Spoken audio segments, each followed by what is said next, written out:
Olá pessoal do 7º ano da Rede Municipal de Ensino de Picos, tudo bem com vocês? Aqui quem fala é o professor Rubens Leal da disciplina de História. Gostaria de convidá-los a assistir a nossa aula de número 31, sob o título Entradas e Bandeiras, que você poderá acompanhar no seu livro didático a partir da página de número 220. Vamos nessa então? Então pessoal, minha missão primeira é elucidar para vocês qual era o conceito, a característica de entradas e bandeiras. Muito se ouve falar, mas pouco se compreende sobre esses conteúdos. Entradas e bandeiras eram basicamente expedições de homens corajosos que penetravam o interior do Brasil à procura de índios para serem capturados e trabalharem nos engenhos de açúcar, negros foragidos para serem devolvidos aos senhores de engenho e principalmente o seu maior objetivo era, sem dúvidas, encontrar ouro e diamantes no interior do Brasil. Professor Rubens, por que esse processo de interiorização era tão importante? Veja bem, o Brasil foi colonizado inicialmente pelo litoral. A faixa costeira foi colonizada primeiro pela extração de pau-brasil e em seguida pela criação de engenhos açucareiros por toda a faixa costeira onde o solo era ideal para o cultivo de cana-de-açúcar. O Brasil não era interiorizado, a colônia era apenas o litoral e muito havia a se conhecer pelo interior do Brasil. Então seriam necessários homens destemidos, corajosos, que pudessem abrir clarão na floresta. Afinal de contas, naquela época não tinham estradas, não tinham vias. Esse trabalho era feito braçal, era manual.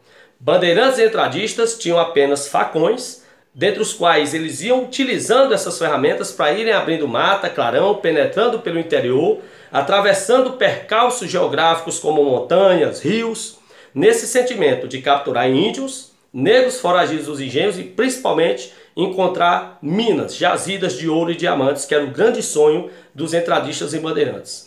Professor, mas quem garantiria que eles encontrariam o ouro e os diamantes? Na verdade, o que estimulava eles era o fato dos espanhóis terem encontrado em suas áreas da América grandes reservas de diamantes, mas principalmente de ouro e prata. O fato dos espanhóis terem encontrado próximos do Brasil jazidas de ouro, diamantes e prata estimulou os entradistas e bandeirantes a também procurar pelo interior do Brasil. E esse processo de interiorização foi fundamental para a atual dimensão territorial do Brasil. Não fosse o trabalho dos entradistas e bandeirantes, talvez o Brasil estivesse restrito hoje apenas à faixa costeira. Esse trabalho foi fundamental para ocupar o interior do Brasil com essas atividades. Professor, então se entradas e bandeiras tinham os mesmos objetivos, capturar índios para o trabalho nos engenhos, capturar negros foragidos dos engenhos e procurar ouro e diamante, por que então entradas e bandeiras? Não eram a mesma coisa? Não. Apesar deles terem os mesmos objetivos, o que diferia entradas e bandeiras é que as entradas eram expedições oficiais, geralmente bancadas pelo governo. Os entradistas recebiam pagamento para fazer essa atividade para o governo português ou espanhol. Já os bandeirantes eram expedições, as bandeiras eram expedições particulares.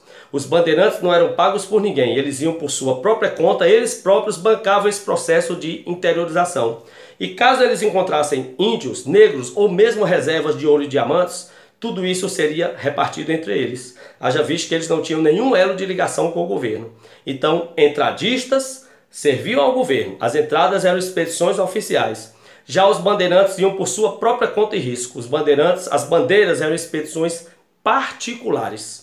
Além das entradas e bandeiras, é bom ressaltar que existia o sertanismo de contrato, que era um tipo específico de bandeirantes. E daqui eu gostaria de citar o Domingos Jorge Velho, o fundador do Piauí. O sertanismo de contrato eram bandeirantes que eram contratados pelo governo para dizimar quilombos. Domingos Jorge Velho é famoso por ter ajudado, liderado o processo de dizimação do quilombo dos Palmares, na época capitania de Pernambuco, atual estado de Alagoas. Palmares foi o quilombo mais famoso do Brasil e nós vimos em aulas passadas, os quilombos eram redutos de negros foragidos dos engenhos que se aglutinavam em áreas de difícil acesso para se esconder. Domingos Jorge Velho foi encarregado de destruir o quilombo dos Palmares, liderou milhares de homens que invadiram o quilombo em 1691 e conseguiram dizimar completamente o quilombo dos Palmares em 1695. Então, Domingos Jorge Velho praticava um tipo diferente, que era o sertanismo de contrato, que eram bandeirantes contratados para fazer determinados serviços para o governo.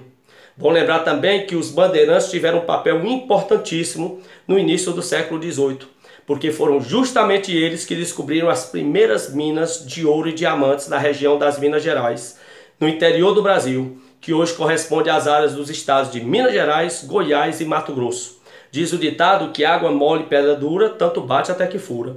De tanto que os bandeirantes procuraram as reservas de ouro e diamantes, finalmente no início do século XVIII eles encontraram e participaram desse processo de exploração dessas minas. Bom lembrar também que nesse processo é evidente a atuação dos jesuítas. Lembrando que a Companhia de Jesus chegou ao Brasil em 1549, liderados pelo primeiro governador-geral Tomé de Souza, e que os jesuítas tinham duas atuações principais: catequizar e educar os nativos. Bom lembrar que os padres jesuítas criaram os primeiros colégios do Brasil, com destaque para Manuel da Nóbrega e José de Anchieta, e também, além dos colégios, criaram aldeamentos ou missões jesuíticas, onde eles trabalhavam na conversão dos índios ao catolicismo. É bom lembrar que os padres jesuítas, da Companhia de Jesus, eles até aceitavam a escravidão do negro africano, mas condenavam com veemência a escravidão indígena. Forte abraço e até a próxima.